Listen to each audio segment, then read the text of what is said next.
हरियाणा में एक बार फिर से भारतीय जनता पार्टी और कांग्रेस पार्टी एक दूसरे के ऊपर हमलावर होती हुई नजर आ रही है। एक तरफ जहां लोकतंत्र की हत्या करने का आरोप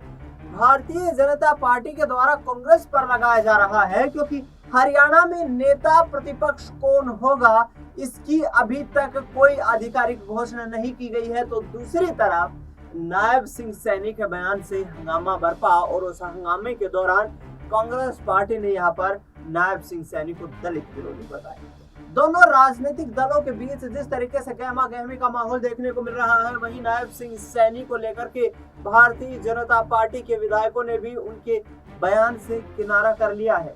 नायब सिंह सैनी ने जिस तरीके से कांग्रेस पार्टी के महासचिव और राज्यसभा सांसद रणदीप सिंह सुरजेवाला को सरकारी डूम बताया, ऐसे में यहाँ पर रणदीप सिंह सुरजेवाला ने कहा कि नायब सिंह सैनी का यह बयान उनकी राजनीतिक अपरिपक्वता को दर्शाता है। वे एक दलित विरोधी मुख्यमंत्री हैं और दलित समुदाय को निशाना बनाना ये बयान देने का उनका मकसद था। यानी कि साफ तौर पर नायब सिंह सैनी के द्वारा जिस तरीके से जो बयानबाजियां कांग्रेस को लेकर के की गई, उस पर कांग्रेस पार्टी अब हमलावर होती हुई नजर आ रही है। भारतीय जनता पार्टी के चाहे विधायकों की बात करें, जिसमें रामकुमार गौतम का नाम शामिल है, कृषि मंत्री महिपाल ढांडा का नाम शामिल है, अनेकों ऐसे विधायक हैं, अनेकों ऐसे जो है पार्टी को समर्थन देने वाले मंत्री हैं, जिन्होंने यहाँ पर नायब सिंह सैनी के इस बयान से किनारा कर लिया है। नायब सैनी के द्वारा दिया गया बयान पूर्णतः से एक राजनीतिक बयान यहाँ पर भारतीय जनता पार्टी के द्वारा बताया गया है। कांग्रेस पार्टी पर हमला साधते हुए यहाँ पर जो है मुख्यमंत्री ने यह बयान दिया था, और इस बयान को लेकर के किसी भी धर्म या किसी जाति विशेष की भावनाओं को ठेस पहुंचाना यहाँ नायब सिंह सैनी का मकसद नहीं था। ये बात प्रदेश अध्यक्ष भारतीय जनता पार्टी हरियाणा प्रदेश इकाई के अध्यक्ष मोहन लाल बड़ोली ने कही है। लेकिन आखिरकार कैसे मुख्यमंत्री नायब सिंह सैनी का ये बयान किस तरीके से उचित दर्शाता है, इस चीज को लेकर के कांग्रेस पार्टी उन पर कार्रवाई करने की और माफी मांगने को लेकर के अड़ती हुई नजर आ रही है। कांग्रेस पार्टी के तमाम दिग्गज नेताओं ने यहाँ पर नायब सिंह सैनी के खिलाफ मोर्चा खोल दिया है और नायब सिंह सैनी को ये नसीहत देते हुए नजर आ रहे हैं कि प्रदेश की 2 करोड़ मतदाताओं के चलते 3 करोड़ से अधिक जनसंख्या का प्रतिनिधित्व करने वाले नायब सिंह सैनी गैर जिम्मेदाराना बयान कैसे दे सकते हैं। नायब सिंह सैनी का यह बयान पूर्णतः से एक वर्ग विशेष को निशाना साधने के द्वारा दिया गया है, और ऐसे में आने वाले वक्त में उन्हें माफी उस विशेष जाति वर्ग से मांगनी पड़ेगी जिसको इसके नायब सिंह सैनी के बयान के द्वारा निशाना बनाया गया है। यानी कि साफ तौर पर हरियाणा में सत्ता पक्ष और विपक्ष एक दूसरे के आमने सामने आकर के खड़ा हो गया है।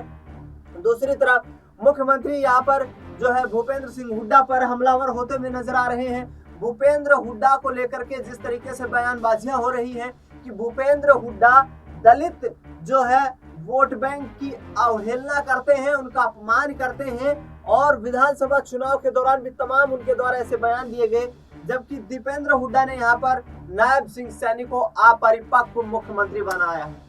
उन्होंने कहा है कि यहाँ पर बीजेपी ने जिस मुख्यमंत्री की ताजपोशी की है, उन्हें राजनीतिक आधार पर कोई अनुभव नहीं है, वे हरियाणा की डेमोग्राफी को नहीं समझते हैं, वे हरियाणा की जियोग्राफी को नहीं समझते हैं, और ऐसे में उल जुलूल बयान देते हुए नजर आ रहे हैं। किसानों के मुद्दे पर भी कांग्रेस पार्टी जहां हमलावर हुई, वहीं सफीदों से विधायक रामकुमार गौतम ने कहा कि जितनी भी एफआईआर प्रदेश सरकार के द्वारा किसानों के ऊपर जो दर्ज की गई है, उनको सरकार वापस ले, किसान को किसी भी तरीके से परेशान ना करे, किसान की फसल का एमएसपी के वादे पर यहाँ पर खरीद की जानी चाहिए, जो कि नायब सिंह सैनी ने विधानसभा चुनाव के दौरान किया था। यानी कि रामकुमार गौतम मुखरता के साथ किसानों के मुद्दे पर नायब सिंह सैनी सरकार पर हमला बोलते हुए नजर आ रहे हैं। विधानसभा चुनाव के दौरान भी और नतीजे आने के बाद भी यहाँ पर रामकुमार गौतम की उम्मीद थी कि उन्हें मंत्रिमंडल में शामिल किया जाएगा, लेकिन तीसरी बार भारतीय जनता पार्टी की सरकार हरियाणा में बनी है, और जिस तरीके से रामकुमार गौतम कड़ाई मुकाबले में यहाँ पर सफीदों विधानसभा सीट से जीत करके आए हैं, ऐसे में उनका साफ तौर पर कहना है कि मैं मंत्री बनना चाहता था, लेकिन भारतीय जनता पार्टी के द्वारा इस फैसले से मैं काफी नाखुश हूँ। यानी कि जिस तरीके की रणनीतियां यहाँ पर नायब सिंह सैनी बनाते हुए नजर आ रहे हैं, उनमें उनकी पार्टी के तमाम साथी सहयोगी नेताओं का समर्थन नहीं मिल रहा। अब बेहद दिलचस्प ये हो चुका है कि नायब सिंह सैनी किस तरीके से अपनी ये जो एक दलित विरोधी जो बयानबाजी उनके द्वारा की गई है, इससे जो है अपने आप को पाक साफ करते हुए नजर आएंगे, किस तरीके से अपने आप को बचाते हुए नजर आएंगे। क्या ये मामला जो है आगे आने वाले वक्त में शांत हो पाएगा, क्योंकि कांग्रेस पार्टी ने कहा है कि विधानसभा के सत्र के दौरान भी इस मुद्दे को जोर शोर से हम उठाने का प्रयास करेंगे और प्रदेश के किसी भी वर्ग को यहाँ दबाया नहीं दिया जाएगा। आखिरकार किस तरीके का माहौल आगे आने वाले वक्त में बनेगा और भूपेंद्र सिंह हुड्डा पिता पुत्र को लेकर के नायब सिंह सैनी ने किस तरीके से निशाना साधा है, सुनिए जरा। आज गोहाना में कार्यकर्ताओं द्वारा